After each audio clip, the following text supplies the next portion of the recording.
you heard the reception that BB Shea gets. Yes. You know, when he walks in there, Yes, the right. booze. That's right. That's the last thing. Your ego, your psyche cannot handle that. I can't take that. I had a complaint just earlier this week, and I've seethed over it ever since. It's one person making one complaint. The complaint was I talk about my son too much. Oh my God, I'm talking about my son right now. I'm talking about his can't win because Chris Demm just said, "What have we done in that year? What has transpired?" That hoodie is now 1 year old. This hoodie is 1 year old. What has this hoodie seen in that year? Has it been a success? Biggie here and there, in and out. Yes. BB Shea in and out. My son at this point now in college for almost a year, and we're in the second semester. He's having a tougher time with the second semester. But he's learned so much. Like the other day, bought a pillow nearly on his own. He was at Target. Wow. I mean, who can forget the first time you buy something at a retail store by yourself? By yourself. 13. With only 13 phone calls. 13 phone calls to mom. And then my wife shared this with me. She said, you don't even know about one of these phone calls. Apparently, my wife, they had been... During the Great Pillow Exchange? The Pillow Exchange. I think this was the Pillow Exchange. There's a lot going on in his life right now. But there's a... Well, I'll tell you something that just happened to him with his roommate in a moment. But he was back and forth with my wife over buying this pillow because his roommate, when my son was home for the weekend, his roommate let a friend sleep on his pillow, which made his pillow greasy. So my son said, I want a new pillow. But he washed the pillow in the washing machine, which destroyed it. Destroyed the pillow. So my wife sent him to Target. Well, all these exchanges back and forth on FaceTime and phone calls and texts. She said he's never left me a voicemail before. I always pick up, but for one time, she didn't pick up the phone. Normally they text, of course, like most young people do, but in this case, he wanted to phone and FaceTime. And when this is a voicemail. The actual sound of it. Yes, this is the voicemail that my son sent to my wife 1 week ago. Hello? Hello? He doesn't understand voicemail. He doesn't understand it. He thought, I believe he thought she'd picked up. So that's, hello? Well, he starts when he calls you. When he calls you and you pick up, he goes, hello. Like it's totally new to him. He has no idea. What is happening? What's going on here? You know, I say, hello, before, and he's the one calling. So that's what you get with him. That's really a microcosm of his year, I think. Just the confused, what's going on. Yeah, it's like Nirvana's Nevermind, but not quite. Exactly. Hello. Exactly the same. Hello? Hello? You know what I want? I want that remixed into Teen Spirit before the end of the show. God, can you do that, BBJ? If you could do that now, you'd get a medal. If you could, hello. You can make him duet with Kurt Cobain. That's what we're looking for. Or Lionel Richie. Yeah. Hello. Yeah, you can do that one. Or Adele. You can do hello from the other side. We're going to really make something out of this. This is going to make him famous. The hello medley, exactly. Yeah, well, he got in his first spot of trouble. You know, his roommate is a little more wild than he is. And as you know, little hoochie-hoo, little marijuana here and there. Some health issues. Chlamydia. The word chlamydia was dropped last semester, as you remember. Sometimes he sleeps all over the place. You never know where he's going to be. Sometimes your son has a private room. A lot. He actually has a private room. Although my son got him one time, according to his roommate, my son at one point said, was dead asleep and opened his eyes. My son, I guess, sleep talks, and the other kid was awake, and my son opened his eyes and went, gotcha, and doesn't have any memory of it whatsoever. Because he'll do that. What? He goes, gotcha. And the roommate froze in his tracks. But the roommate recently, they had a surprise inspection, toss the cells. The RA. The school did that? The RA? Oh, man. Surprise inspection, yeah. And so everybody on the hall? I guess so, yeah. So they came in the room and said, we need to take a quick look around your room really fast. And the roommate's eyes got oh, no. really big. Somebody holding? Found a little contraband and found some empty beer bottles. And now my son Said, no, that's all him. And the roommate said, this is not him. This is me. And the roommate is a good guy when it comes to something like that. He never, ever blames. And the roommate said, this is all me. Don't worry about it. He owns his actions. He did. And the RA took the contraband and said, we're going to give you a verbal warning only. I feel like the RA was dry and needed a stash. That's exactly what it was. But the RA said, I'm going to give you a verbal warning, and that's it. So my son didn't think anything about it, but told us about it. He said, this happened. Well, the next day, we got an email, and my son got a letter saying he's been written up. He's got to go in front of a council. He's got to do like an online class about alcohol and the consequences of alcohol. My son. Both kids in the room. Both kids, yeah. Both of them. I thought it was just a verbal warning. What's up with that? That's what my son's like. He said it was just a verbal warning. Apparently, because the roommate had a few priors, it escalated, and so the protocols kick in. Yes. So now I was beside myself. It's got nothing to do with your son. It really doesn't. I mean, listen, my son's not an angel. Yeah. And he's not a genius. You just heard the voicemail. Hello? Hello? Hello? Hello? But I don't believe, and the roommate said, this is all me, this is not him. And he vowed to my son never to bring contraband back into the room, which is, is fine. Yeah. I mean, there's a few months left. My wife is like, we got to move. We got to put him in a different room. I said, there's 3 months left in the year. It's tough to do it now. Exactly. That's what I said. Anyhow, so all this was working through. The roommate, listen to what he really stood up for him at the tribunal. Oh, it's already happened. Already happened. This all unfolded this week.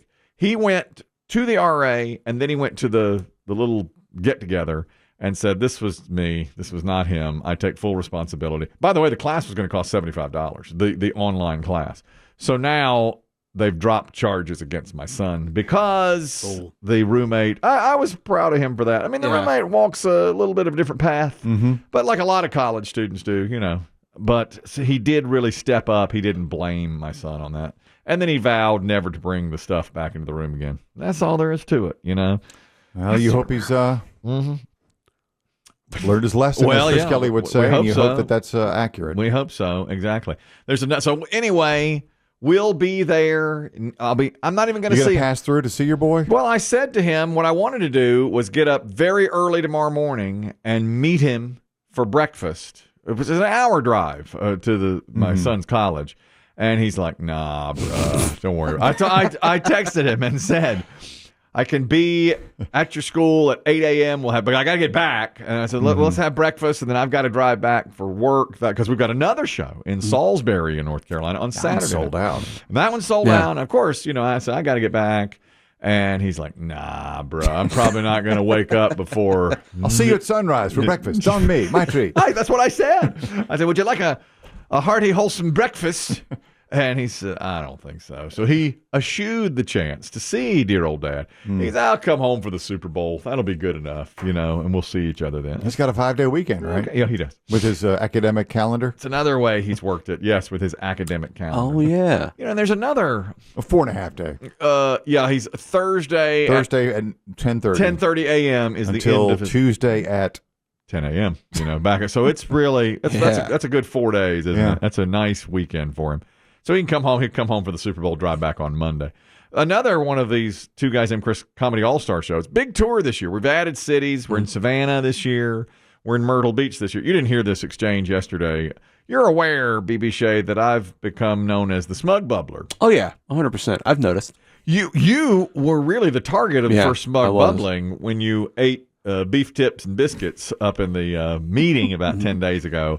And I eyeballed you and then called you out for it. You could hold it no longer. Right. The smug just burst out of you like that monster in Alien. Exactly. From that dude's chest. Correct. Then when pizza arrived from Marco's Pizza 3 days later, I stood by the pizza and told you really shouldn't eat that. You announced loudly to everyone in line, I don't eat pizza. I'm just here. I don't eat it. That's right. I mean, you can. I don't. I'm not going to have the pizza. Go ahead. It's mostly poison on a plate, but I guess enjoy. You're like those dudes outside of beer festivals from the church who tell people that they're going to hell for drinking. Yeah, exactly. That's what I want to be known as. The smug bubbler. It's going to kill you one day. It's really taken off. This is really it's a strong new character. So at the end of the month, we have a Comedy All-Star show on a Friday night in Savannah, and then we're going to Myrtle Beach on a Saturday night. So we'll be driving from Savannah to Myrtle Beach, which is about a 3-hour trip. And I like to get up and get out early. I'll hit the gym, and then I'll get on the road. So I was telling Dave and Chris, you missed to the Smugmobile. You're going to need to work on your vehicle choice. I gotta put some decals or something. Something. So I said to Dave and Chris Demm, I said, this Savannah to Myrtle Beach leg, which comes up in about 3 weeks, I said, I'll get up early in Savannah, go hit the gym, go to Myrtle Beach, and if the weather's nice, I'll sit on the beach for a few hours. And Dave said, Jesus, God, man, that sounds awful. He goes, I'm going to get over at Fat Harold's and have a cheeseburger and a beer. And I said, I don't eat cheeseburgers, and I don't drink beer. And Kristen said, is there a restaurant called Smug Harold's that I could go to? Does he have a smug cousin? Yes. Does Harold have a smug cousin? I'll be at Smug Harold's for a salad. Dave will be at Fat Harold's for a cheeseburger and some beer. He's like, I'm gonna be lit before that Myrtle Beach show. I'm going to Fat Harold's and he's gonna enjoy every minute of his experience. I said, no, sir, that will not be me. No, I'll hit the gym first in Savannah. Maybe jog along the beach. That's right. That shirtless if the weather permits. That's what I'll be doing. So I smugged up real good in here yesterday when talking about our Two Guys Named Chris Comedy All-Star Tour. Today is Groundhog Day. And I don't get into it anymore. I used to really think it was something, but today when the TV guy said it's Groundhog Day, it was the first I even thought about it. Yeah. It's a holiday or a day I pay less and less attention to every year, Well, I think when you're a kid, yes.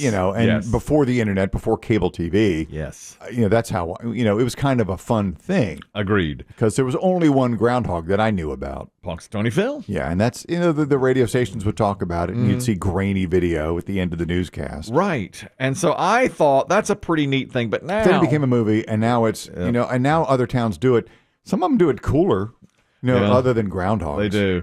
But with various animals or whatever. I was reading about Groundhog Day, and you're right. They have so many different cities doing it now. But Punxsutawney, Pennsylvania, never ever recognizes any other groundhog except Phil, and he is accurate. BB Show, you want to guess the accuracy of Punxsutawney Phil? How often he gets the weather right? How long has he been doing this? He has been doing it since the 1800s. Wow, 1886. How accurate is he? How accurate? And they know for every.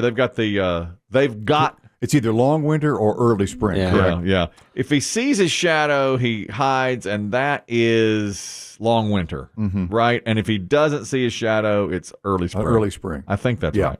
So how often, what's the percentage you think he gets it right? It's a long time. I'm going to say maybe 88%.